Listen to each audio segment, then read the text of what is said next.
Olá, pessoal, sejam bem-vindos ao estudo do livro Nosso Lar.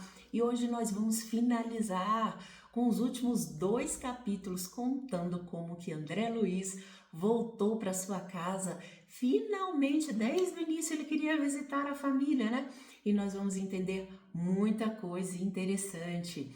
Eu sou Ariane, sou psiquiatra, sou espírita e aqui eu falo de doutrina espírita nesse canal. Não se esqueça de me seguir também no @Sentindo Espiritismo nas redes de vídeo curto. Se você ficou com alguma dúvida, comenta aqui, curte, compartilha esse vídeo, já se inscreve, porque aqui tem muito mais do que estudos de livro. E a gente vai continuar com o livro Os Mensageiros assim que finalizarmos Nosso Lar. Bom, vamos aqui para a nossa história. André Luiz retorna para sua casa. Ele acompanha Dona Laura e Clarencio. Lembrem que Dona Laura ia reencarnar e Clarencio ia auxiliar nessa reencarnação. E André Luiz é então deixado ali próximo à sua casa. Ele vai até essa casa e reencontra a Zélia. Ele começa a gritar de felicidade até que ele percebe que ninguém está escutando, que ele está ali. Afinal de contas, ele estava desencarnado, né? E ele dá um grande abraço na Zélia, sua querida esposa. Não sem antes estranhar que estava tudo mudado. Onde estaria o retrato dele com os filhos que ficava logo ali na sala? E os móveis também, tudo modificado. Mas ok, ele tinha passado aí um tempo longe, né? Mas a Zélia estava com cara de preocupada. Ela estava acompanhada de um médico e o médico dizia que era muito grave o caso do senhor Ernesto.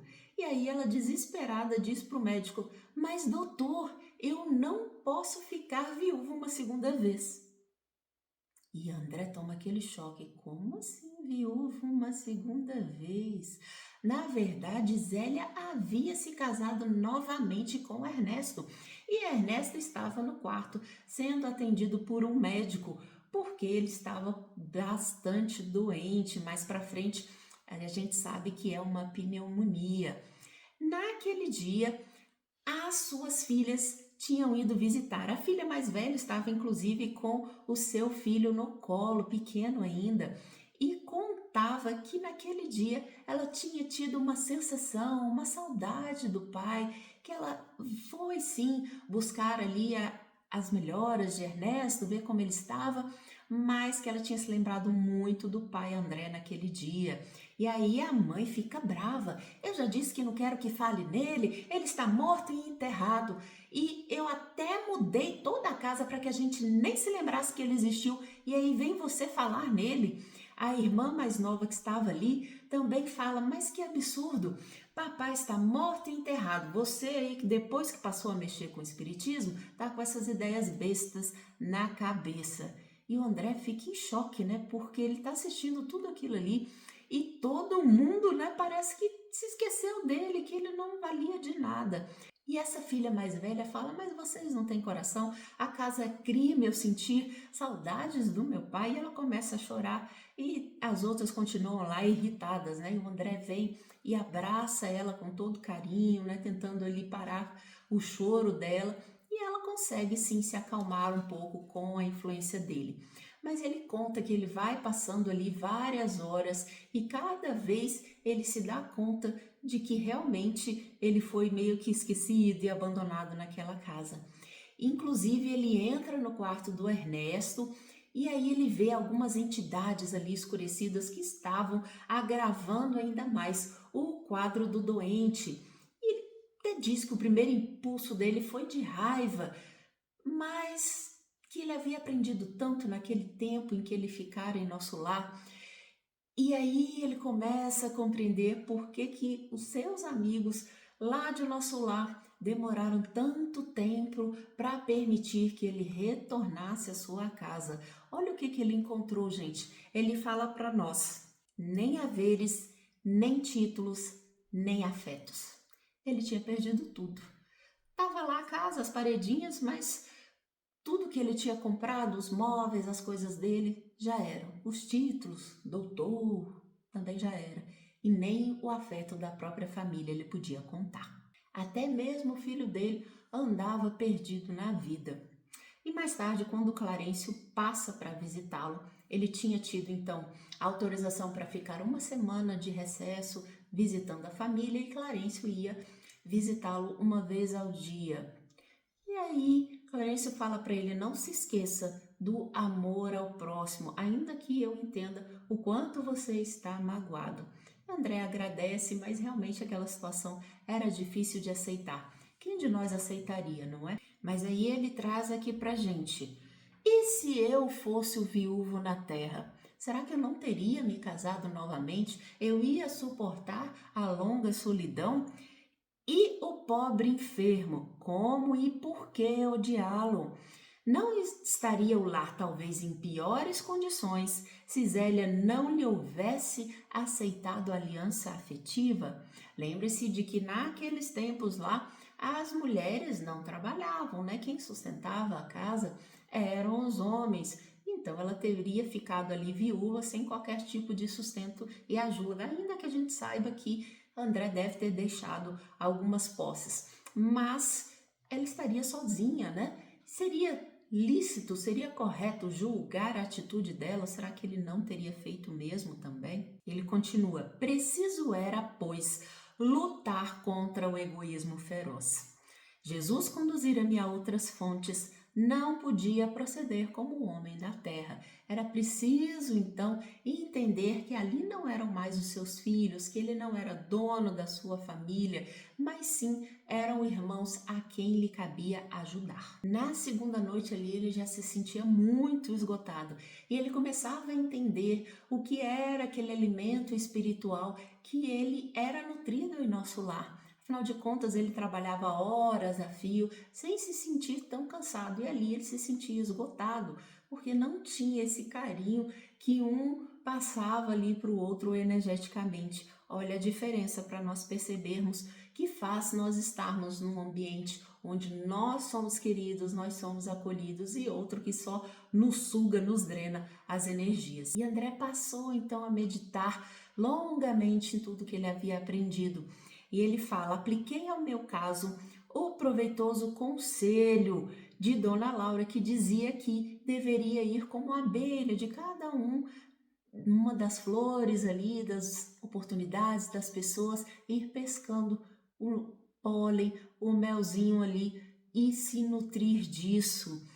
E aí ele se lembra da sua mãe. A sua mãe não ia se sacrificar, reencarnar, receber ainda as amantes como filhas. Ele se lembra do caso de Tobias, em que a senhora Hilda conseguiu perdoar e ainda conviver como irmã lá, as duas esposas de Tobias, vocês se lembram? E André começa a perceber que Zélia e Ernesto realmente tinham um carinho importante um pelo outro, eles se amavam e que ele deveria ajudá-los.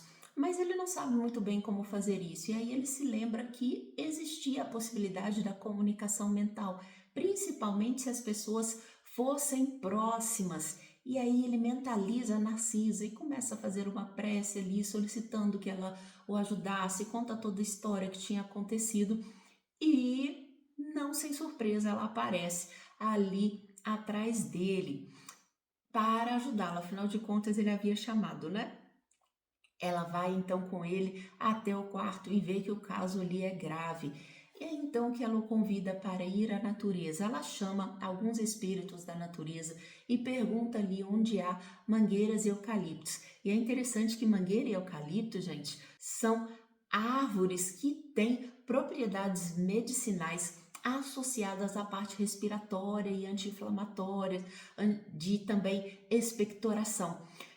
Ela vai procurar essas plantas, faz um extrato com elas e eles passam ali várias horas, a noite inteira, colocando esse remédio no doente. E no dia seguinte ele está bem melhor quando o médico vai visitá-lo. E é claro que a Zélia fica muito feliz. E como a Zélia fica feliz, o André também fica. Ele percebe que ali ele tinha agora realmente uma família universal e não somente a família carnal que ele tinha por aqui. E ele aprende então a volitar finalmente, a se dirigir por meio da sua vontade para a colônia de Nosso Lar, acompanhando Narcisa. Ele fica indo e voltando durante esse período de uma semana de recesso ao seu lar, ajudando nas melhoras de Ernesto. Ao completar os 7 dias, ele então retorna finalmente a Nosso Lar. E ali ele é recebido por 200 espíritos. E ele toma um choque e fala, ué, o que aconteceu? E todo mundo estava parabenizando pela grande vitória que ele tinha tido. Ele meio encabulado ali. Clarencio chega até ele e diz, até então nessa cidade você era o meu pupilo, mas agora eu declaro que você é cidadão de Nosso Lar. Finalmente André tinha conseguido chegar no nível de sintonia mental exigido para ser um morador de Nosso Lar. E a gente finaliza o livro por aqui, com o André Luiz tendo essa grande vitória. No próximo livro, Os Mensageiros, André vai começar a fazer um trabalho um pouco diferente. Eu já convido vocês para continuarem aqui nos estudos comigo. Vocês gostaram do livro Nosso Lar? Muita gente aí discute se essas informações são verdadeiras ou não. Eu custo acreditar que o médium da idoneidade de Chico Xavier não falaria a verdade ou tentaria mistificar, mudar alguma coisa da história, simplesmente para criar uma ilusão do plano espiritual na minha cabeça. Isso não faz sentido. Além do que, nós temos outros livros também que trazem para a gente sobre colônias espirituais, aí na literatura espírita. Mas eu entendo também que as pessoas tenham dificuldades em entender um plano material tão próximo da nossa realidade aqui. No entanto, gente, se nós pensarmos que a natureza não dá saltos, como é que a gente ia se localizar lá do outro lado sem tempo, sem espaço, sem roupa, sem comida, sem beber que eu digo água, né, mesmo, não álcool, enfim. Como que a gente ia se organizar simplesmente solto no espaço? Isso não faz sentido na minha cabeça. Mas deixo aí a vocês para colocarem as suas opiniões, fiquem à vontade para discordar. Eu não sou dona de nenhuma verdade, mas eu trago aqui o que eu acredito ser real e, é claro, sempre baseado em livros que eu considero que são válidos. E os livros de Chico Xavier eu acho realmente difícil de duvidar. Mas comente aqui o que você achou. Se você quer algum outro livro também que seja comentado por aqui, que a gente traga, pode trazer também. E siga pra gente aqui esse canal, se inscreva, veja as nossas outras playlists também. Beijo, gente!